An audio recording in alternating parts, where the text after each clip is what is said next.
RunAway being absent from the Overwatch League's inaugural season was a travesty. This beloved team that captured the hearts and minds of the Overwatch community not only deserved to be in the league, but it also would have benefited everyone in it and around it.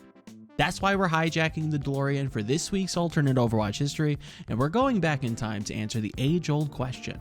Before they were the Vancouver Titans, what might happen if RunAway joined the Overwatch League in Season 1? First, I wanted to give a big shout out to a couple of the suggestions we had this week. So kudos to Grindelwald's Weird Eye and Nate Astrup for this week's suggestions. Here's the video, and I'm totally happy to talk about it because RunAway are one of my favorite teams, going all the way back to Apex Season 1, where we first met this plucky RunAway team that just kept running Genji for whatever reason. And if you got an alternate history you'd like explored, leave a suggestion or two down below, and if I like where your head's at, I might take a stab at it. Second on the docket, let's take a refresher on the metagame from Overwatch League Season 1. AGDQ, time me on this one. Dive was king, flex supports were invaluable, strong tracers mattered a ton, Mercy, counter dive was viable but not explored, Mercy again, Nanoblade Genji, and an increase in Widowmaker playtime as this season went on. Got it? Good. Right off the bat from that list, you'd automatically think Genji, right? RunAway's great at Genji, they've got Haksal. And you'd be right, but you'd also be wrong. Sadly, due to his birthday late in the year, Haksal wouldn't actually be able to participate in Overwatch League Season 1. Now, don't lose hope. We can find a replacement, and there just so happens to be a flex DPS in China. Yes, I know, it's a video from me. We have to talk about China. There's a flex DPS from China who nearly fits Haksal's resume to a T. And that DPS player is from Lucky Future Zenith. His name is Erster. We know him now to be a large factor in the reason why the Atlanta Reign succeeded in Season 2, but Erster's stint in China was dominant to say the least. There he whipped out a ton of the same heroes Haksal was known for playing. And in this case, Erster in Overwatch League Season 1 is primarily going to be playing Genji, Pharah, and the occasional Junkrat if things get real hairy. Another thing to mention is that due to Kaiser leaving the team in 2018, this would be Bumper's first time on main tank. And if we go back to Overwatch Contenders Season 1 in 2018, things weren't fabulous, but they were serviceable. And while that should scare the ever-loving daylights out of you, I don't know that it's that bad, especially towards the end. If we give him enough time, I think he really starts to come into his own.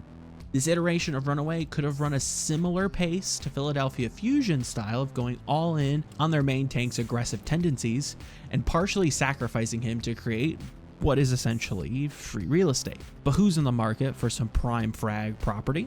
Oh, just your amazingly excellent flex support in Twilight and your brand new flex DPS Erster who are going to pop off. Now, on the other hand, Stitch was never a strong tracer, and he had his moments on Widowmaker, but they were never consistent.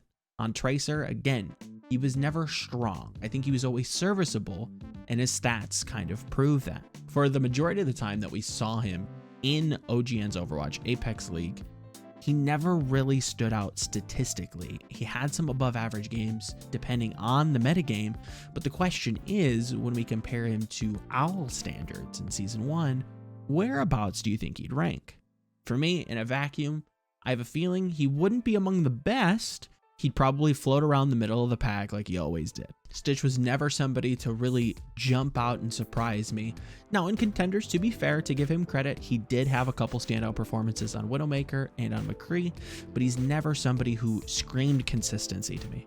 However, if we assume they're going to play a style that allows him a ton of space to work with, it's going to make his old Tracer look good. I mean, to be fair, in that case, you could take Master Chief 2069 from your latter games and throw him into this environment. He'd probably look good too, right? With that in mind, I seriously think the Fusion are a great and fantastic analogous team to RunAway in Overwatch League Season 1.